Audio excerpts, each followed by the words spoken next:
Hi, welcome back to Dandelion Dreams Homestead. In our last video, we had just finished moving our chicken run so that we had more space next to it for a new project that's going to be starting here in the next week or so. We got it finished just in time. The storm set in right after we got done cleaning up with really strong winds, lots of rain, lots of big hail. It was pretty crazy last night, but everything seems to be okay for now. The guineas, the turkeys, and the peacocks all survived it up in the tree somehow. But today we're moving our silkies and our emu, our little emu Jack over into this run. So that's what we're going to do today.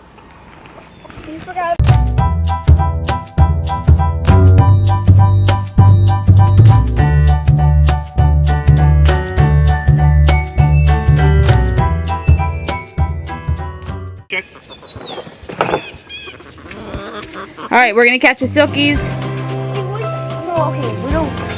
and put them into the dog crate. We know what's happened. You better not. Oh, you're Come here.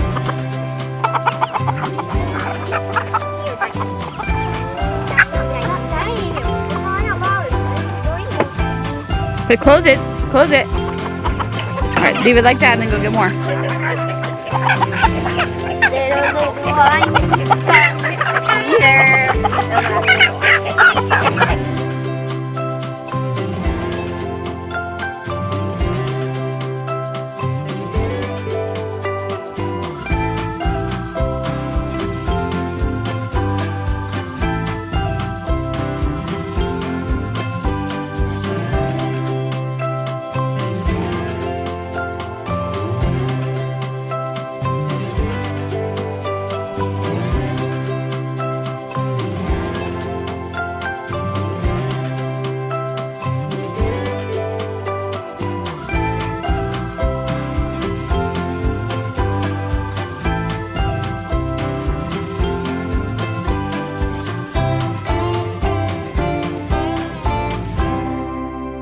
Come on, Jack. Jack, come on. Jack. Come on, Jack. Jack.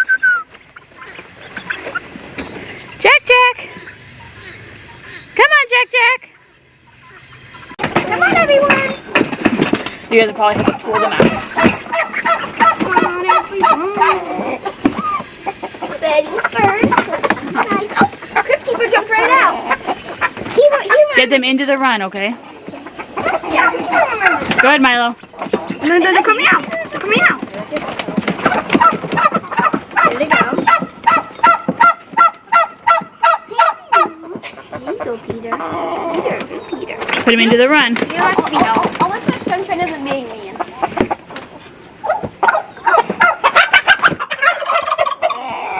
You're strong, Peter.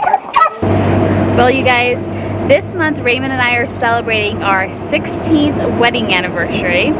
And so we looked up what the gift is for the 16-year wedding anniversary. And it is wax. Gross.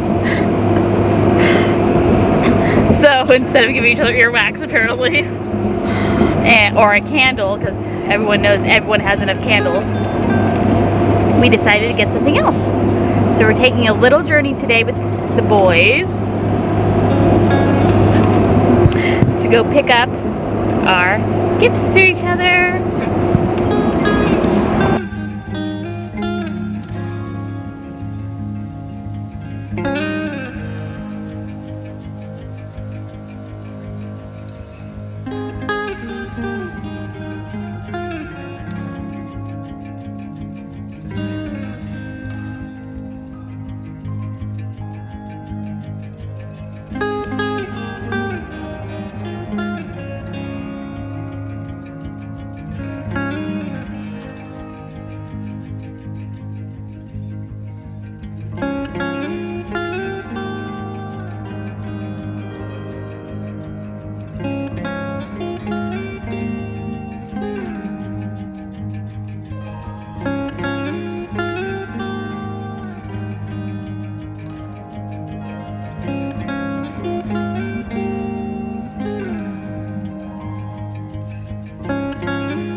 Now I'll go around and go in that side door and see if I can shoot them that way. Hey guys, come on in. Yeah, there, girl. Yeah, they're at the very front. There you go. Go on in. Oh. You going? They're right here at the end. I think they're just not used to different flooring. Come on, girl. Get up there. There you go.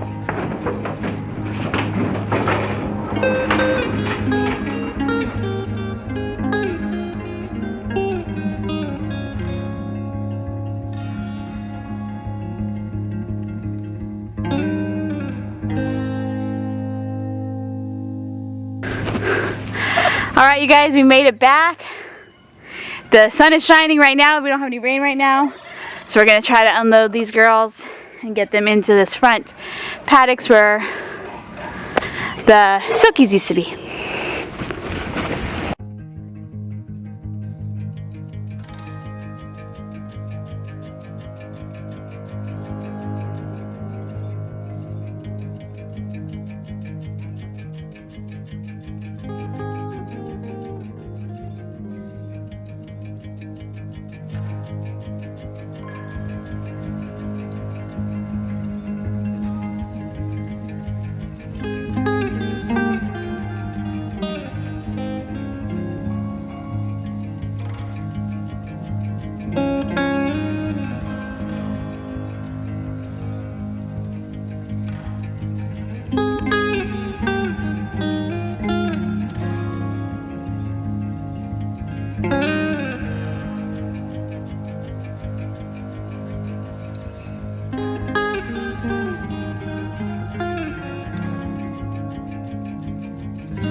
Hey, Cal.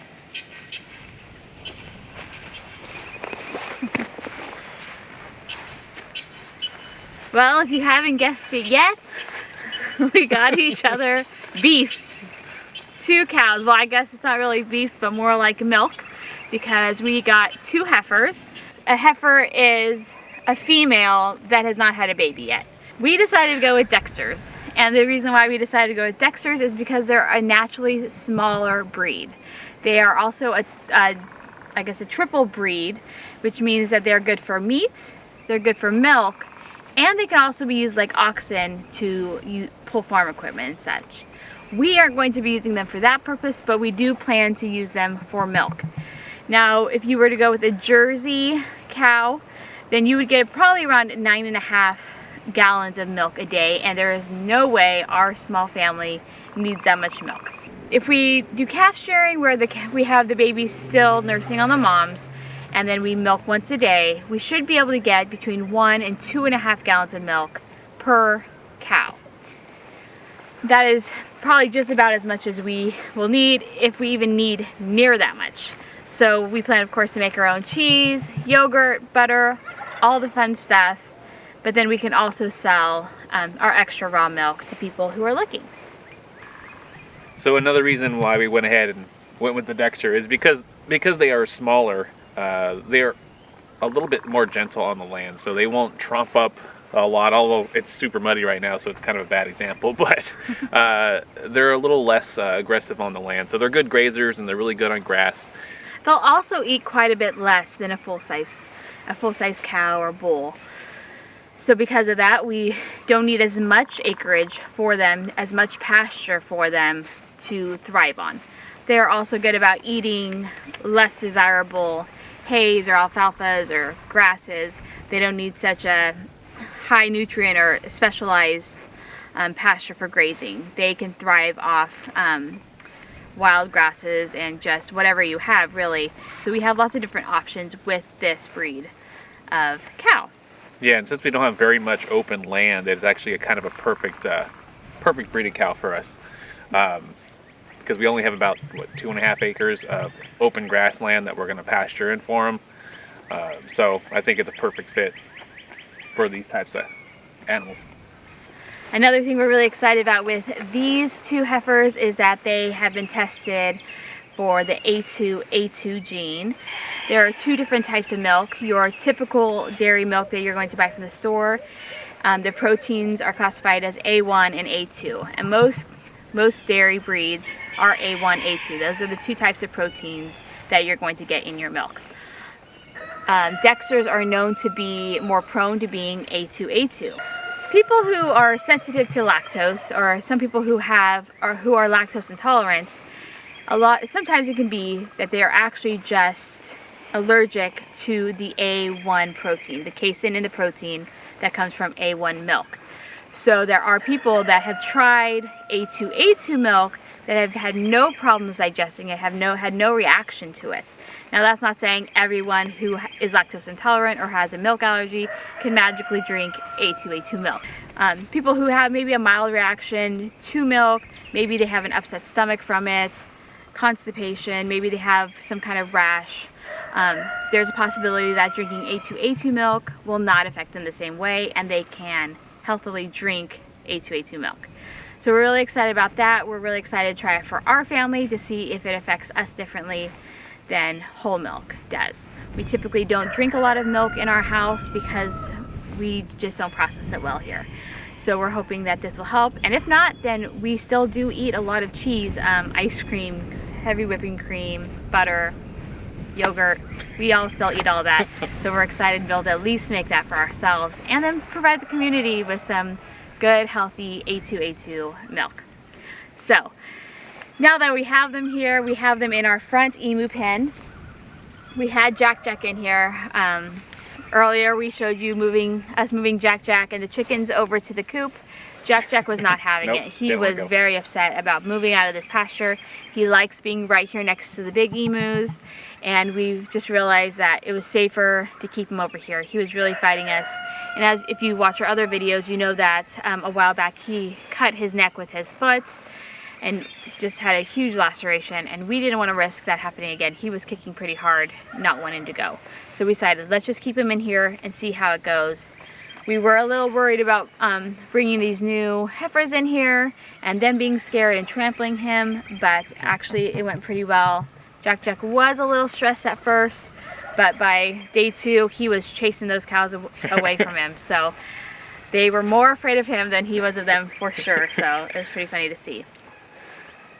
Yeah, so the big issue we had with the cow, or the big issue we had with the Dexters and Jack Jack sharing the pasture is that they kept getting into his feed. So we actually needed to separate them because there was no way to effectively feed Jack Jack without the cows coming in and trying to finish off the feed that he comes back to on a normal basis. So like the emus don't typically sit there and just eat till it's empty. They eat throughout the day. They kind of like graze. But if you left it out at any point in time, the Dexters would just go over there and just eat it all empty. So we actually ended up moving Jack Jack into the pen with the large mob. That went over actually pretty well. The issue that we had was crossing the adult pen. Edward did not like Jack Jack around and was trying to, kick him. So we moved him as fast as we could through there. And then there's only been a little bit of chasing in the big pen with the mob, mostly Jenny. She hasn't been very happy about it. But all the other ones seem to be okay with him in there. So I'll go check on him a little bit later today, make sure he's okay. But really, we haven't really seen anything too crazy in there. He definitely seems to be excited about being with a mob of emu. Being a big emu? Yes, now he's a big boy, or a big girl, I guess. Yeah, we don't know. We still don't know what he is. So he seems really happy over there. So we're excited that he gets that, and then we have this first pen for the 2 Dexters right now. Our plan today is to go ahead and start fencing in the big portion of the pasture so that they have their own grazing space. The grass is really starting to grow here. We've had a ton of rain, and so it's starting to get pretty tall. So we are excited to not have to, for Raymond not to have to mow that every week, but to be able to use that grass.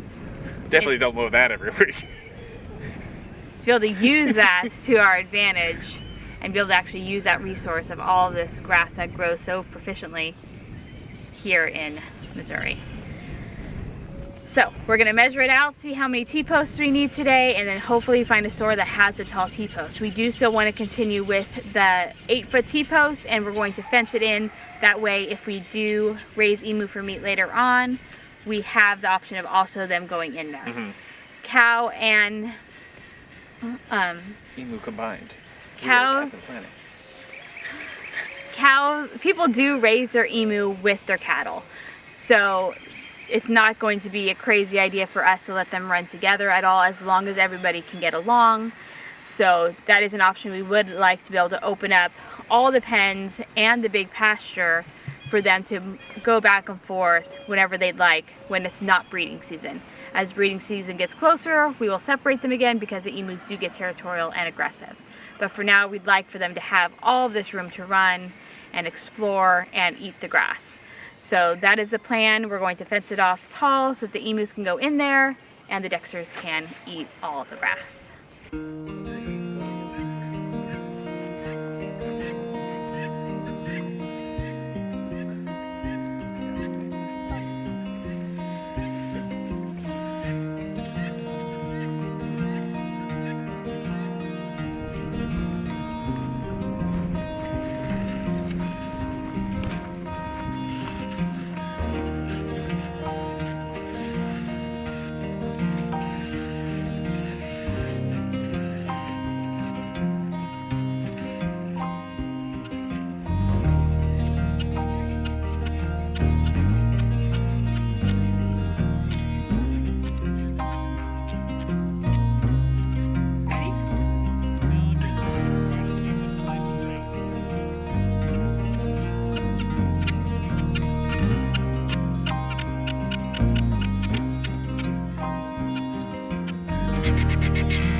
Well, you guys, it's been a couple days.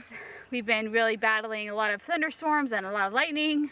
So we've been trying to get things done in between those. Obviously, lightning storm isn't the best time to be putting metal rods into the ground. So it made it a little bit more of a challenge. But between that and our kids' activities, also trying to beat the storm, my awesome father-in-law came over and helped Raymond get at least one line of T-posts in. Now this is about 300 feet long, this pasture. So they were able to get the one line in so far. We're also waiting on the... Oh, we have to wait for a survey marker for between our and our neighbor's property. Just so we know where we'd put the fence. We don't want to put the fence on his side, we want to keep it on our side, obviously.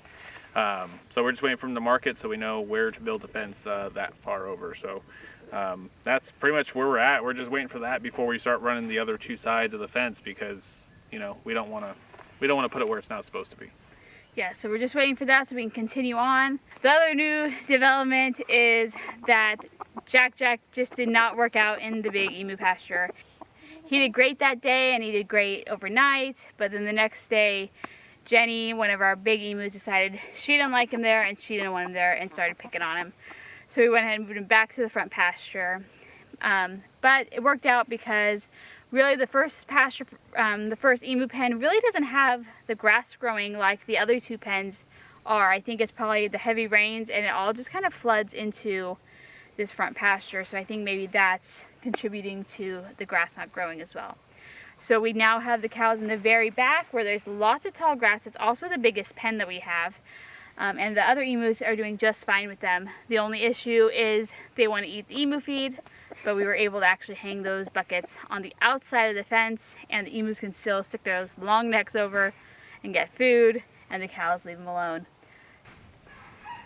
So each day when we bring the 2 Dexters their feed, we work with them a little bit, trying to get them to let us touch them a little bit. Abigail, she's a little bit friendlier and will let me touch her, where Maggie just runs off. She does not like it. So we're going to be working with them in the weeks and months to come to really get them to be a little bit more friendly, a little less scared of us, so that we can start halter training them and get them ready for the process of milking. And it's quite a process to get there, so we want to start right away. So that's where we're at with everything with our new Dexters. We're excited for this next adventure and all that it brings. We hope you guys have a good week. Don't forget to like, subscribe, and share to keep up to date with what's going on with the Dexters and with Edwina and how those eggs are hatching. We'll see you guys next time. Bye.